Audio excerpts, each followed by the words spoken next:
ভোলার গ্যাস নিতে হবে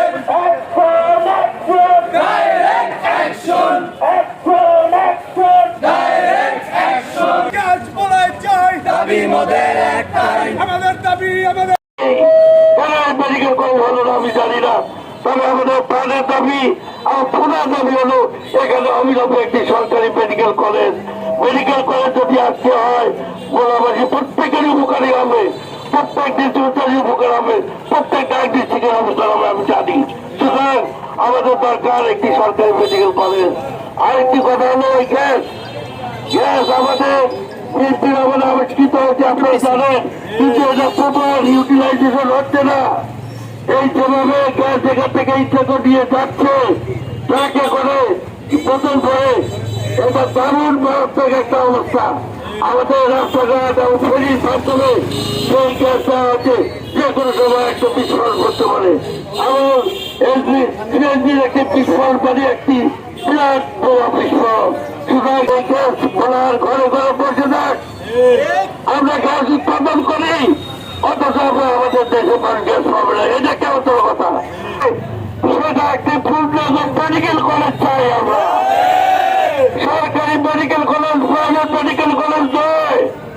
সরকারি মেডিকেল কলেজ হলে আমরা এই সেবাটি এখানে পেতে পারি। আজকে আমরা এখানে ভোলার গণমানুষের প্রাণের 5 দাবি নিয়ে দাঁড়িয়েছি। দাবিগুলো কি? দাবিগুলো হচ্ছে ভোলার মানুষের জন্য একটি সরকারি মেডিকেল কলেজ স্থাপন, এবং পরবর্তী দাবি হচ্ছে ভোলার গ্যাসকে ব্যবহার করে ভোলার যুবকদের জন্য কর্মসংস্থান এবং গ্যাস ভিত্তিক শিল্প কারখানা তৈরির ব্যবস্থা করা।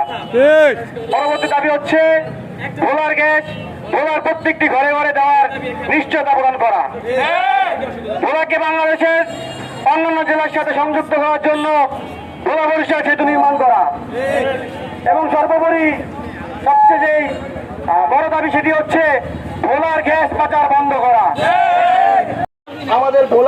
আমাদের যে দায় দাবি আছে এই দায় দাবি আপনারা মেনে না।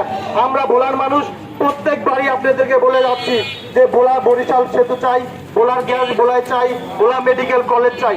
আপনারা শুনতেছেন না আমাদের কথা, আমরা আপনাদেরকে আবারও জানিয়ে দিতে চাই সেটা আমরা ব্যবস্থা নেব ইনশাল্লাহ। এটা শিকার হয়। আমাদের প্রথম দাবি ইন্টারভিউ কোম্পানির যেই চলাচলন আমরা এটা বন্ধ করব, এবং এইটা বন্ধ করার জন্য আমরা সবসময় প্রস্তুত আছি। দ্বিতীয় দাবি হচ্ছে আমাদের ভোলা একটি মেডিকেল কলেজের খুব দরকার। 5 লক্ষ মানুষের সেবার জন্য হলো একটি মেডিকেল কলেজ খুবই গুরুত্বপূর্ণ।